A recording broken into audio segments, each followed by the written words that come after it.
Cancun, Mexico. Vacation paradise or all-inclusive nightmare? Welcome to the Hotel Zone, a theme park for adults. Liter margaritas, sunburnt honeymooners waddling to their lounge chairs, and walls so high you could spend a week here without ever noticing there's a country outside. So take a long look of these folks, because you're not seeing this much longer. And look, we're not here to judge your pool time. Keep the pina coladas. But if you're planning a trip to Cancun and part of you is wondering what else is out there, what you might be missing, stick with us. This is so freaking cool.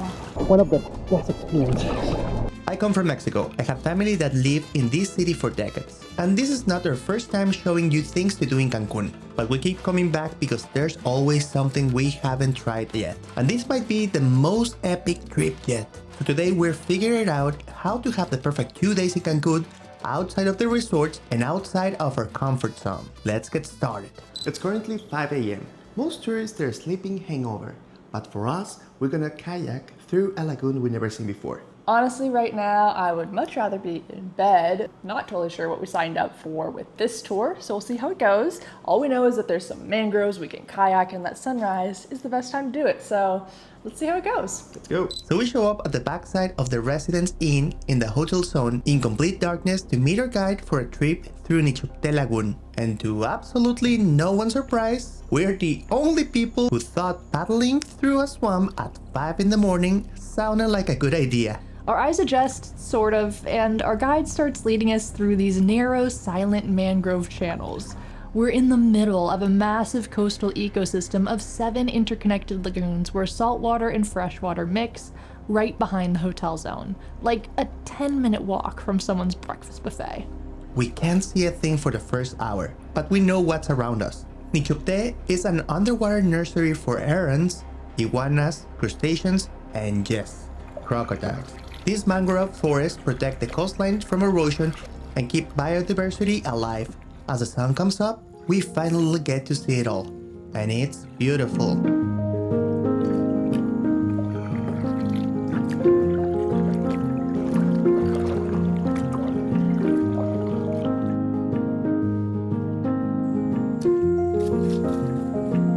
There's a lot of wildlife over here, but what I'm most amazed is right now the colors of the sunrise. So beautiful.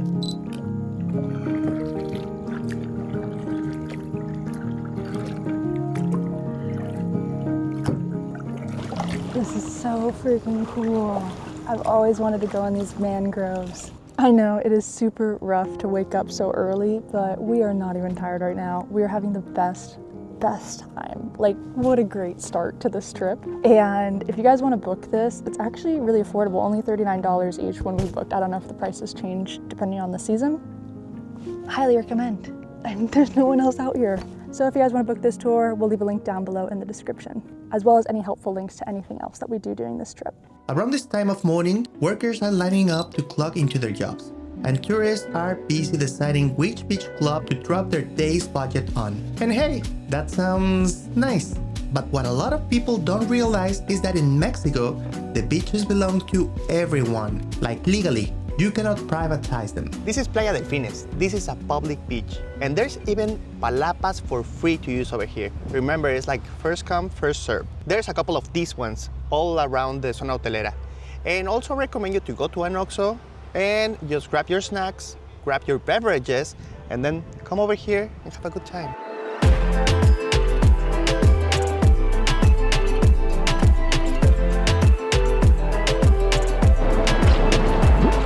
Oh yes, this is the life. There are no fancy lounge chairs here, no techno remixes, no smoothie menu, just the existential bliss of not paying $40 to sit in the sun. Playa Delfines was so nice just to be out there enjoying the beach. And there wasn't any sargasso either, which was impressive considering we are here in September, which is sargasso season. So yes, you are watching this from the future. Hi future Juliana and Martine. We hope everything is good in 2026. All that salt and sun did make us a little hungry for something not resort food, but something that's like traditional Mexican food, especially to this region. And for that, we need to get away from the hotel zone and into downtown.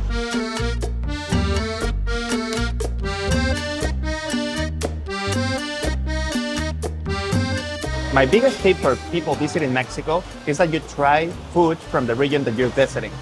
I'm gonna give you an example. Right now we're in the Pocito, where they have fantastic Yucateco food. And I couldn't leave this place without trying their cochinita pibil, which is my favorite dish from this region. Comes with rice, fried plantains, beans, a lot of tortillas. And make sure order this one, that is chaya con limon. It's from the region and it tastes amazing. Cochinita pibil per se is not spicy in the way that it's hot. It's spicy in the way that it has a lot of spices, but it's amazing. It's something that you need to try. I like this place because they have authentic recipes. Also, be careful because the menu changes. For instance, we're having the menu of 11 a.m. and they have like those blackboards, and whenever they're out of one dish, they erase it. Okay, so be careful about that. You don't want to miss this one. After lunch, we decided to head to the Museo de Cancun. It's right off the hotel zone, and it costs 100 pesos to get in. That's like $5, which is less than a single cocktail at most places around here. This museum is actually pretty cool. It was built in 2012. It's actually one of the most modern archaeological museums in Mexico, and it has 350 artifacts, but you can get through it pretty fast. That's right, that's right. Around this area, there's a lot of archaeological sites. You know, like if you see our video of Chichen Itza, you know, every single ruin, it has a little part over here, so you can learn about history. And also, there's also a site over here that is called San Miguelito, which is actually San Miguelito. Yeah, it means little Miguel, little San Miguel, and it certainly is little. That's right. So don't expect to see like the big pyramid over here or the castle temples. It's still a pretty cool spot. I'd say the whole thing takes an hour. That's right. All right, we got our history lesson in. Now it's time for shopping. And for that, we need to head out to Mercado 28. Now, they say that this is a much better alternative to buying souvenirs at the airport or the hotel zone because it's right in downtown, the prices are more affordable, and they got a lot of the same stuff you'll see everywhere else, plus some extra things. So let's take a look inside.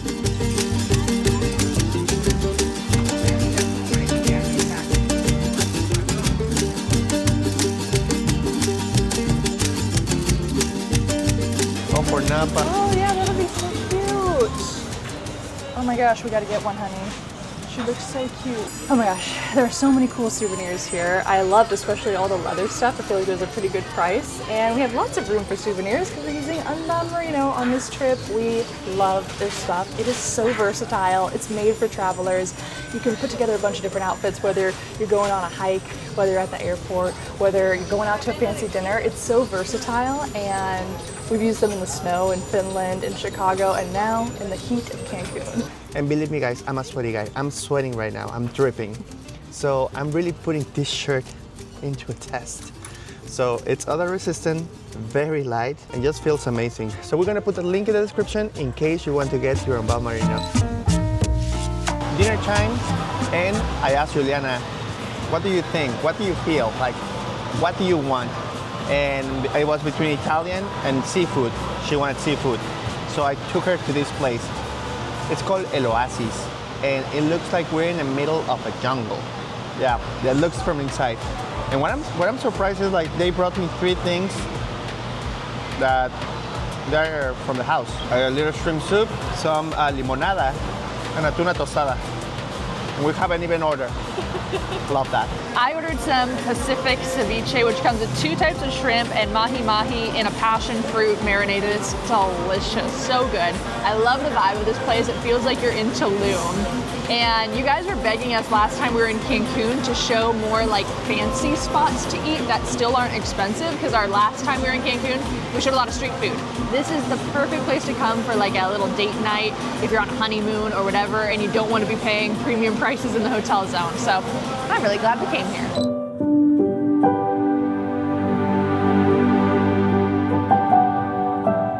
Another early morning over here in Cancun, and today we're gonna do one special thing, that is swimming with whale shark.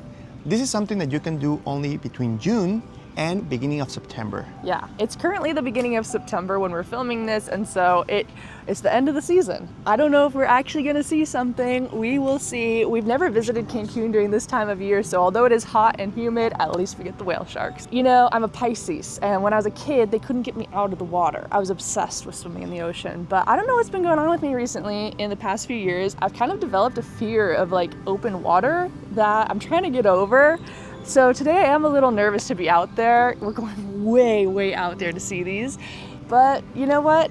We're gonna overcome the fear today. You come with us and to let Juliana feel more comfortable. Thank you. Yeah, we got some moral support here. All right, let's go. Whale sharks are considered the largest fish in the ocean, and some of them grow up to 40 feet long, which is longer than a school bus. And despite having the word shark in their name, they are completely harmless. They are filter feeders, which means they're basically giant spotted vacuums gliding through the water and scooping up plankton. This part of Mexico between Isla Mujeres and Holbox is one of the best places on the planet to see them. Every summer they migrate here to feed, and if you find a group of them feeding, you can actually get in the water with them. But finding them is the hard part. We've been driving about an hour and a half off the coast of Isla Mujeres, and the company has a couple different boats, so some of them came out ahead of us and let us know where they are. So we're here, and we see them right here, but we have no clue how many there are yet. It's go time. It's now or nothing. I'm getting nervous, but we just gotta go for it. That's the beauty of making these videos. Sometimes it pushes us to do new things.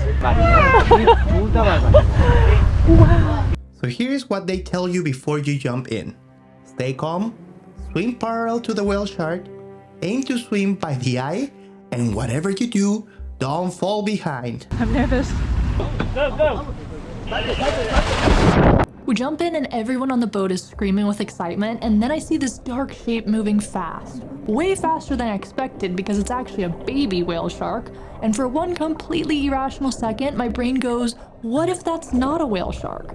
It's dumb, I know it's dumb, but the one thought is all it takes because I freeze and forget everything they just said. And by the time I snap out of it, I'd already fallen behind. Now I'm at the tail and I don't want to get whacked, so I'm trying to catch up, swimming against the current, and my breathing is all wrong. I'm gulping water, my chest is tight, and I'm kind of panicking. Then I feel my flipper slipping off. I'm holding it with one hand, trying to swim and film with the other, and I'm falling further and further back. I know I'm in a bad position, I'm exhausted, and I can't keep up. The guide circles back and I tell him my flipper came off. He puts it back on, grabs my arm, and starts helping me swim back to the boat. This is not how I wanted this to go at all. On my side of things, the first time also freaked me out because we have no idea what to expect. And although I'm a strong swimmer, it's still a lot to think about at once. I don't think I got a second to appreciate what was in front of me. It was a mess. Un desmadre, as they say in Mexico. We're gonna try it again. Pull it together. Luckily, the whale sharks haven't been scared away yet. So we have another opportunity to go in, and we were determined to make this round better than the last. Go, go, go!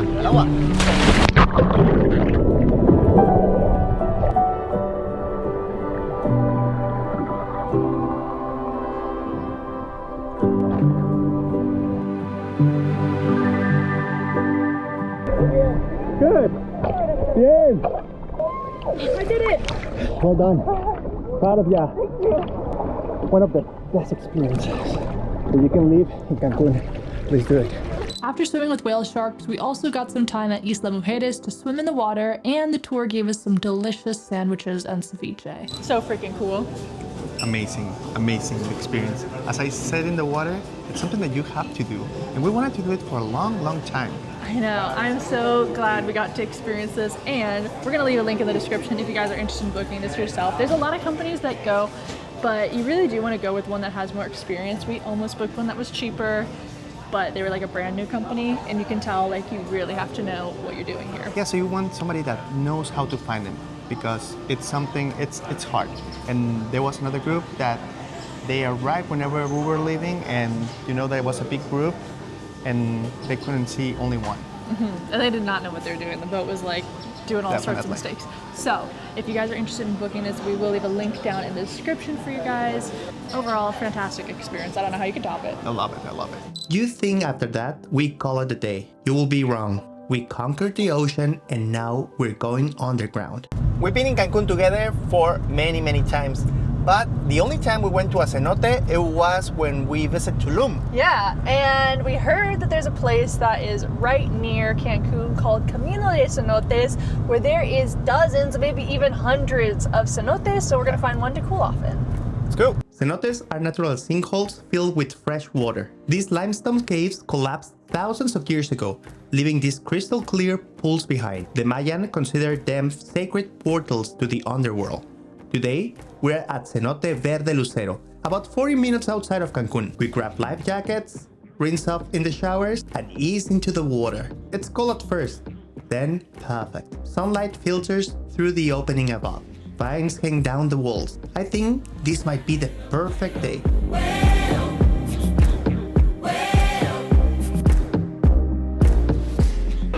It's very nice because the water is super cold, which I love. Yeah. There's someone over here that doesn't like it that much. No, I like this. It just takes me a second to get in. Can you tell us how much it costs to be here? No idea. That's your job, honey. You got the money. I don't even walk around with a wallet anymore. It was 300 pesos It per was person 300 pesos per person and 200 for nationals. and 200 for nationals, aka not gringas like me.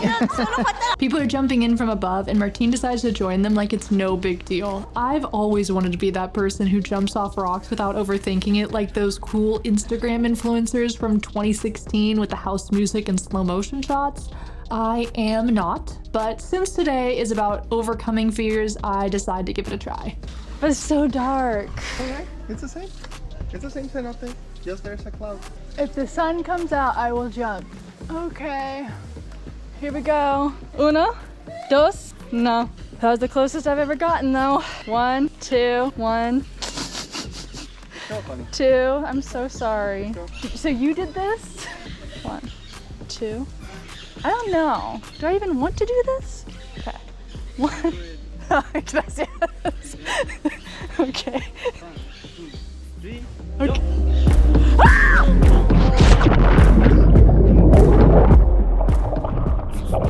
I did it! I think I blacked out.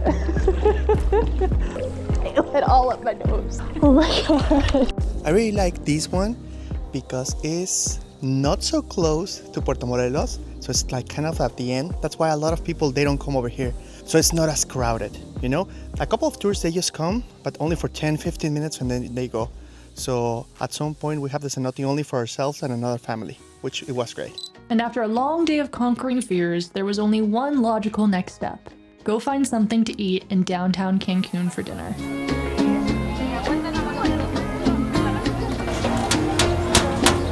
And if you watch our videos, you know we have to come to Las Palapas. This is a great place, great atmosphere, and of course, amazing street food. Sorry, I needed to ask one before we start recording. This is the center of the entertainment of the real Cancun, you know? Like hard-working people come over here to have some fun. Some families, some kids, everybody's here, so you have to come as well. So now you see that Cancun isn't just a resort strip built for tourists. It's a living city with history and street vendors and also a lot of natural beauty. You can spend a week here and never see any of it. Stay inside the walls, keep the wristband on, go home with a tan and nothing else. Or you can do what we did, wake up early, get in the water when it's cold and dark and you're not sure what you signed up for. Jump when your brain is screaming at you not to. Fail. Try again. Sit down at a restaurant where you're the outsider. This, right here, this might be the thing you remember most. Just 2 days out of your vacation. Next week, we're getting a relaxing in as we head 4 hours south to Bacalar, the Maldives of North America. It just keeps getting better. So long, travel well, and make the world your neighborhood.